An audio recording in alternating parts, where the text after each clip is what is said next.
नमस्कार मंडळी, मी अनिता तुम्हा सर्वांचं अगदी मनापासून स्वागत करते. तर बघा, आज संकष्टी चतुर्थी आहे आणि मार्गशीर्ष महिन्यातली संकष्टी चतुर्थी अतिशय अशी विशेष मानली जाते. कारण का बघा, मार्गशीर्ष महिना म्हणजे भक्तीचा, श्रद्धेचा आणि श्री लक्ष्मी नारायणाची उपासना करण्याचा काळ. या काळामध्ये जे काही दैवी तत्व असतं तर ते जास्त प्रमाणामध्ये हे सक्रिय झालेलं असतं. म्हणून ह्या संपूर्ण मार्गशीर्ष महिन्यामध्ये येणारे प्रत्येक सण असो, प्रत्येक विशेष वार म्हणजे गुरुवार, शुक्रवार, आता संकष्टी चतुर्थी अतिशय विशेष असं मानलं जातं. तर बघा, आपल्या धर्मशास्त्रानुसार बघा, सर्व महिन्यांमध्ये मार्गशीर्ष महिना हा सर्वश्रेष्ठ मानला जातो. कारण बघा, या महिन्यामध्ये पूजा, व्रत, मंत्रजप, दान आणि भक्ती हे केली ना आपण या महिन्यामध्ये, तर ती अतिशय फलदायी ठरते. तर त्यामुळे या महिन्याला अतिशय असं महत्त्व आहे. आता संकष्ट म्हणजे काय तर बघा, त्रास किंवा काही कामामध्ये अडथळा, आणि चतुर्थी म्हणजे गणपती बाप्पांचा दिवस. म्हणूनच संकष्टी चतुर्थी ही मार्गशीर्ष महिन्यातली संकष्टी चतुर्थी अतिशय अशी विशेष मानली जाते. गणपती बाप्पा सर्व अडथळे दूर करून, आपला त्रास दूर करून, आपल्यावरची संकटे संपूर्ण दूर करून आपल्याला चांगले दिवस पाहायला मिळतात. काही त्रास असेल तर तो सुद्धा निघून जातो. बघा, या दिवशी खूप लोक उपवास करतात, पूजा करतात, गणपती बाप्पांच्या कथासुद्धा ऐकतात आणि चंद्रदर्शन करून हे व्रत पूर्ण करतात. पण बघा, मी तुम्हाला हा व्हिडिओ थोडासा लेट होतोय, म्हणजे तुम्हाला आज मी पोस्ट करते, पण आजच्या व्हिडिओमध्ये मी तुम्हाला कापुराचा एक महाउपाय सांगणार आहे. तर तो तुम्ही निश्चितच करावा. असं खूप प्रभावी उपाय आहे. तर बघा, जर तुमच्या जीवनामध्ये काही दुःख असेल, संकट असेल, तर नजर दोष असेल, कर्ज दोष असेल आणि काही नशिबाचा जर अडथळा असेल तर तो दूर होतो. तर हा उपाय तुम्ही नक्की करा. कापूर म्हणजे बघा अग्नितत्व, आणि संकष्टी चतुर्थी म्हणजे गणपती बाप्पा हे बाधा निवारण्याचा एक दिवस असतो. जेव्हा कापूर अग्नीमध्ये जळतो तेव्हा घरातील नकारात्मक ऊर्जा असू द्या, तुम्हाला सारखं अपयश येतंय तर ती नकारात्मकता असू द्या, आणि बाधा निर्माण करणारे सूक्ष्म जे दोष असतात, तर हा कापुराचा जो अत्यंत प्रभावी असा महाउपाय आहे. जर तुम्ही आज केलात तर बघा, तुम्हाला जे काही सर्व दोष आहेत तर ते नष्ट होतात. तर आता हा उपाय कसा करायचा? आता संध्याकाळी जेव्हा आपली गणपती बाप्पांची पूजा झाल्यानंतर, चंद्रदर्शनानंतर आपल्याला हा उपाय करायचा आहे. तर त्यासाठी एक तांब्याची किंवा मातीची छोटीशी एखादी वाटी घ्या, म्हणजे अगदी तुम्ही पंती घेतली किंवा धूप पात्र घेतलं तरीसुद्धा चालेल. त्यामध्ये 2-3 आपल्याला कापुराचे तुकडे हे घ्यायचे आहेत. आता भीमसेनी कापूर जर असेल तर अतिशय उत्तम. पण जर भीमसेनी कापूर नाही आहे तर अशा वेळेस तुम्ही अगदी त्या साध्या वड्या मिळतात तर त्या वापरल्या तरीसुद्धा चालेल. आता त्या घ्यायच्या, त्यावर थोडीशी हळद टाकायची, थोडीशी साखर टाकायची आणि उजव्या हाताने आपल्याला तो कापुराचा अग्नी पेटवायचा आहे. आता कापूर जळत असताना आपल्याला गणपती बाप्पांचा अतिशय असा प्रभावी हा मंत्र म्हणायचा आहे. तर मंत्र काय आहे तर बघा, ओम ग्लौम गणपते नमः. हा मंत्र तुम्हाला 11 वेळेस किंवा 21 वेळेस हा मंत्र तुम्हाला म्हणायचा आहे. आता जो कापूर जळतोय हा मंत्र म्हटल्यानंतर तो कापूर आपल्याला पूर्णपणे, म्हणजे जळायला लागला की पूर्णपणे आपल्याला तो अग्नी घरभर फिरवायचा आहे.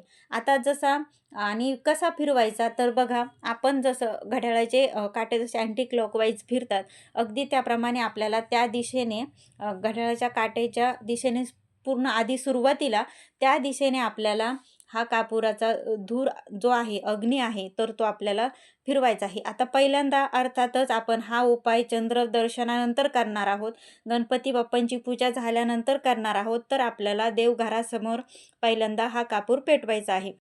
त्यानंतर मी तुम्हाला आत्ता जो गणपती बाप्पांचा जो मंत्र सांगितला तो मंत्र म्हणायचा आहे.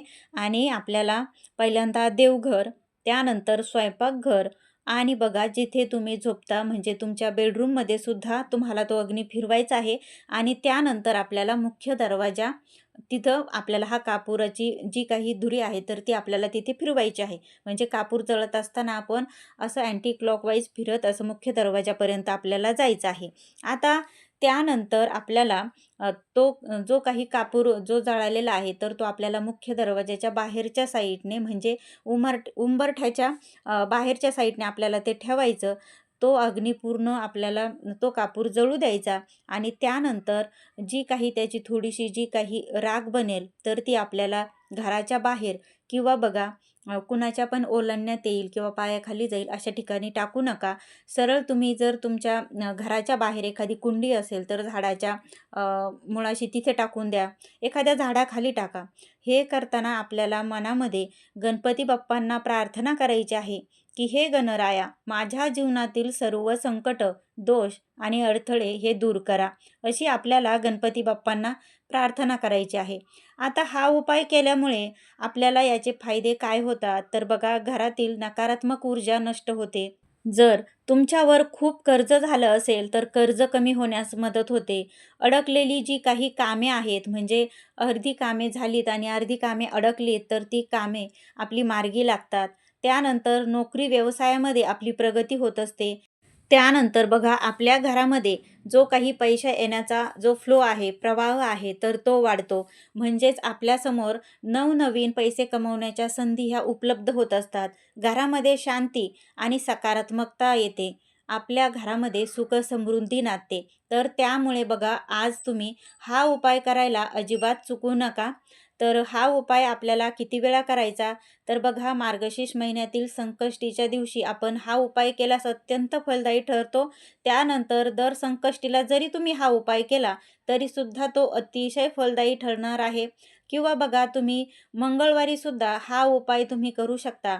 फक्त तुम्हाला जर तुम्ही हा उपाय मंगळवारी प्रत्येक संकष्टी चतुर्थीला जर हा उपाय करत गेलात तर बघा, त्यामध्ये जर सातत्य असलं तर त्याचे परिणाम सुद्धा तुम्हाला नक्कीच दिसून येईल.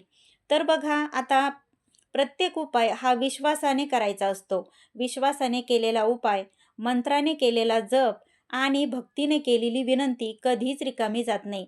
हे वाक्य तुम्ही नक्की लक्षात ठेवा. बघा, फक्त आपल्याला गणपती बाप्पांवर आपल्याला विश्वास ठेवायचा आहे आणि जो काही उपाय आहे तर तो आपल्याला उपाय करायचा आहे.